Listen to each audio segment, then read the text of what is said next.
Om Jnanatimidandhasya Jnananjana Shalakaya Chakshuranmilitam Yena Tasmai Shri Gurave Namaha. In the name of preaching, don't neglect your sadhana.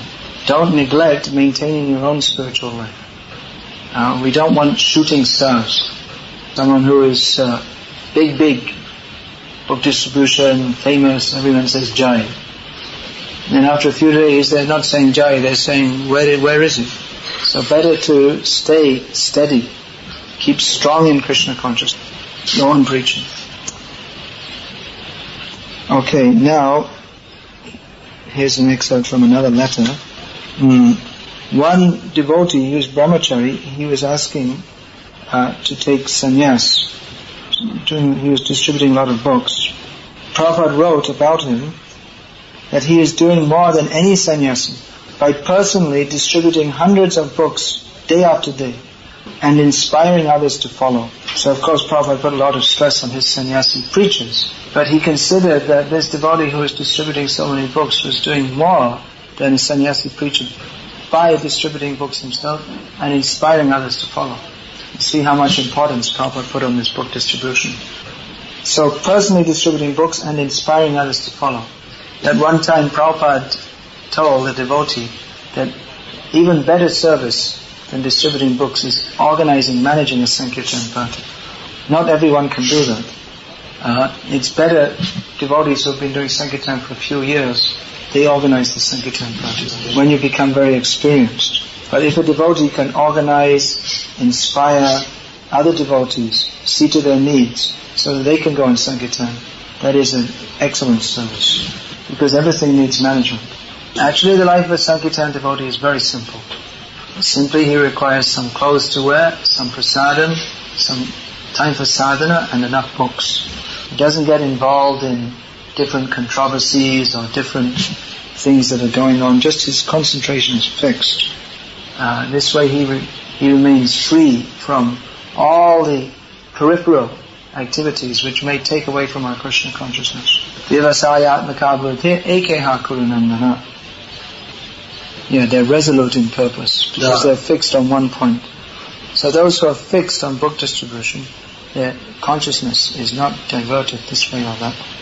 So it's a very simple life, a very blissful life. Sankirtan devotees have lots of adventures. They meet all different kinds of, and they go through all kinds of different leelas getting them to take books. Sometimes they go to great risk. I was just reading a book about a devotee, Jewish devotee who was distributing among Arabs Prabhupada's books. So if you know anything about modern world history, you can realize it's pretty risky. But Krishna protected him and he distributed many books. So there are so many instances like this. Sometimes, actually many times it happened, distributing books in the airport in America, because Americans, many of them, they're very heavy people, they just beat the devotee. It happened many times, devotees got beaten. One devotee, he was telling that he was distributing books, and all of a sudden a huge guy came up and just smacked him in the face and he fell on the floor. The guy didn't say anything to him, he just walked off. So the devotee just got up, picked up his book bag and went on distributing books. And when people watching saw that, they were amazed. And he sold more books. People were impressed. So the man didn't like his book distribution, but he actually helped him distribute more books and showed the glories of the Sankirtan devotee. That practically shown. This is practical demonstration. He's on this self-realized platform. He's not identifying with the body. If that happens to anyone, that they get attacked like this, then actually anyone will be very upset. But he told, I thought, well, what should I do now? And he thought, well, what else is there to do? What am I going to go and do? Complain, cry, run away? No, I should just go and distribute books. There's so many instances. Mataji's, they're like, they're pregnant, full with child, still they're going on book distribution. And then shortly after the child's born, then they're out on book distribution with the child on their back. In Malaysia, for many years, the top book distributors have been a husband and wife team. The husband is a flight engineer and the wife is an ex-air hostess. So they're well-known people, they have many friends, and they make friends with people very easily. So when the husband is back when he's not out flying. That means he works about 10 or 12 days a month, and the rest of the time he's free. So when he's free, he goes with his wife and they drive around and meet people. And they go in the people's houses, they meet them, they make friends with them. And then they sell them a full set of books. And they've sold so many sets of books in the last 10 years. Because from their friends, they get the names of their friends. So when they're introduced that, I was introduced by such and such a person, and they think, he's almost my friend, he's also got these books. Then they feel some relationship, and they think, and they preach them, and they feel, yes, I should also take these books. So, all over the world, in different ways, the book distribution is going on. In India, we do so many books. We drive from town to town. We open up our bus, and we make a shop showing all the books, and then people come and they buy them. We preach to them and they buy. They come and look, we preach to them and we sell them books. In Gujarat we have in one state in India we have a very nice program. Devotees, they go in the village either early in the morning or in the evening when the people are not in the fields, when they're in their homes. And they go all around the village chanting Hare Krishna. And people are quite surprised because this party they're mostly Western devotees. Most of them are big, tall guys. They're mostly from Yugoslavia. They seem to have a lot of big people down there. I heard there's a lot of basketball players coming to America from Yugoslavia now. So these people, they never saw any Western people, let alone 2-meter high Western people, with tilak and dhotis and shaved head, chanting Hare Krishna, Krishna Krishna, Hare Ram, Ram Ram, Hare Hare. So the people, they're amazed and they're very happy. They like it. This morning I was chanting my japa. This lady was taking out her dog for a walk. She didn't like my chanting Hare Krishna. I don't know what she said, but it wasn't favorable, that's for sure. So generally in India, we don't find that. We find people are quite favorable. So after going all around the village, doing Harinam, then we go house to house. Go in people's houses and speak to them a little bit. Then we tell, now we'd like you to give a donation and we're going to give you some books. So we tell them to give a donation about 10 times more than they thought they would give. And then when they then they say, no, I'll give a little less, and then we kind of bargain with them, because they know they have to give some donation. And depending on how much they give, we give them Prabhupada's books. This way we did many, many sets of books. And people who are more interested, we spend a little time with them. We show them how to chant japa. Many times we take out all the pictures of their bogus gurus and put in a picture of Prabhupada. And many people, they say that they'd like to come and join our Sankirtan party. Because they're working in the fields, but for a few months a year they're free when they're not doing any cultivation.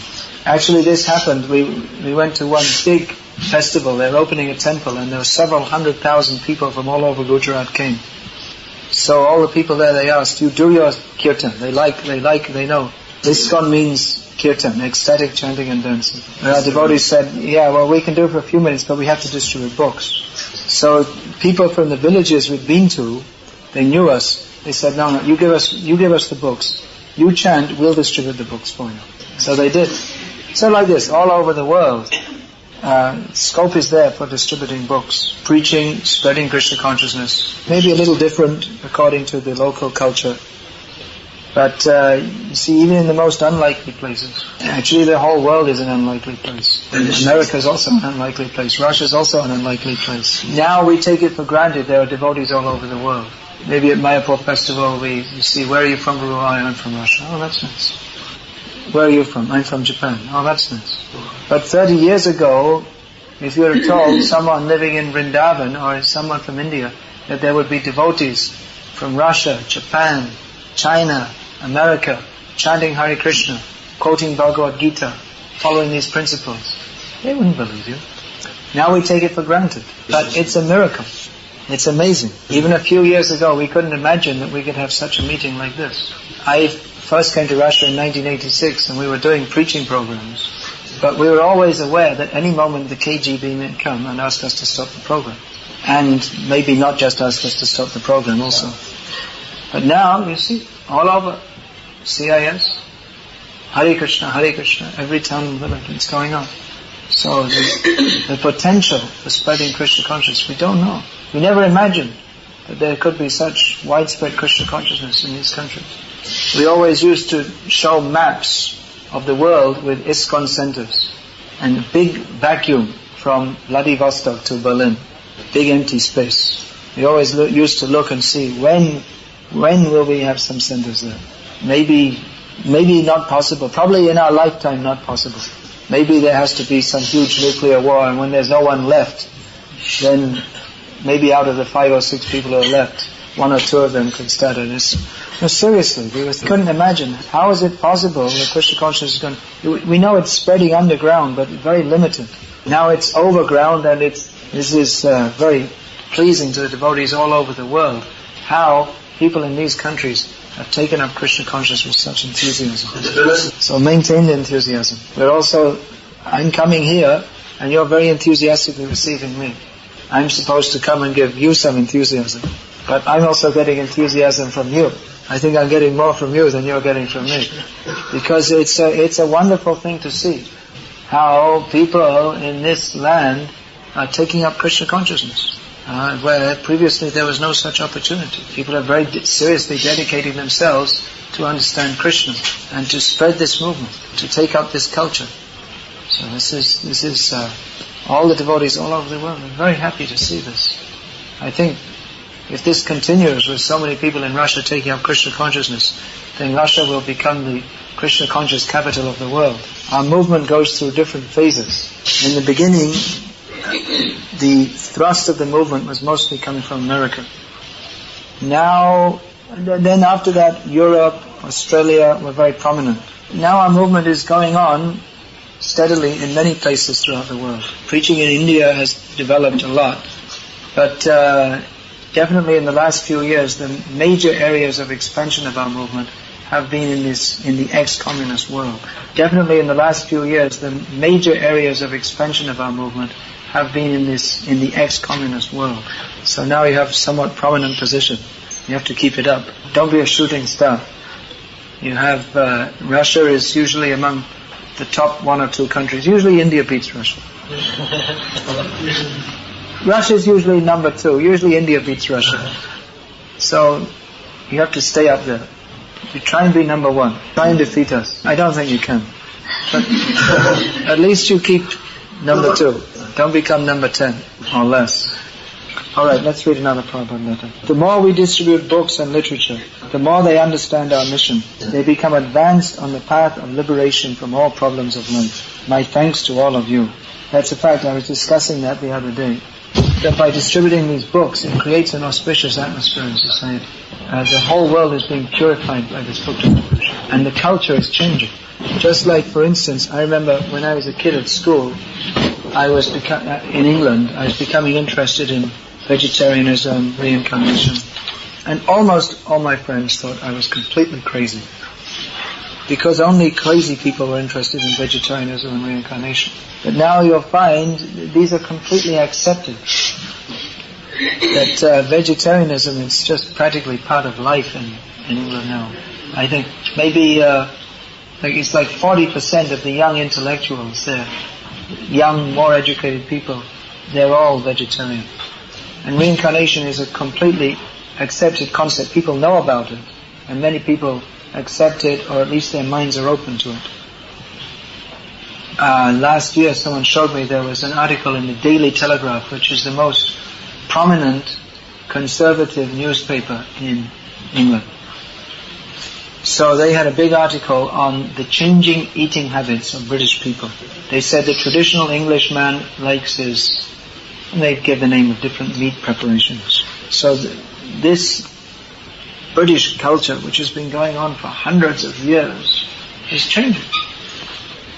They noted that there is a vegetarian revolution going on. Now, of course, our goal of life is not simply to make people vegetarians, but these are signs that society is being significantly influenced in the right direction by the auspicious atmosphere created by these books. So it may be that not many people will take up Krishna consciousness very seriously, but at least if widespread. A lot of people, they have some idea of this philosophy, they have some appreciation of Krishna consciousness. At least they can start to make progress. Krishna consciousness is all auspicious. If anyone takes it up seriously, then in this very life, they can become free from the clutches of birth and death and go back to God. But even if someone just takes one book, or hears the chanting of Hare Krishna, or takes prasad, somehow or other if they come in contact with Krishna consciousness, they will be benefited. And next life, they can again get the chance and they can go on further. So this Krishna consciousness is all auspicious. Let us dedicate our lives to bringing it to others. That will make us happy, and that will make others happy also. And that will, of course, make our spiritual master and Srila Prabhupada happy. And if the spiritual master is happy, then Krishna is happy. So this is the all-happiness movement. Anandam buddhi vardhanam, ever-increasing transcendental bliss. And sometimes there may be some things like there's some little disturbance in the temple. That's ephemeral. It won't last. These things come and go. But the kirtan goes on. The sankirtan goes on. Actually, Prabhupada, even big problems came.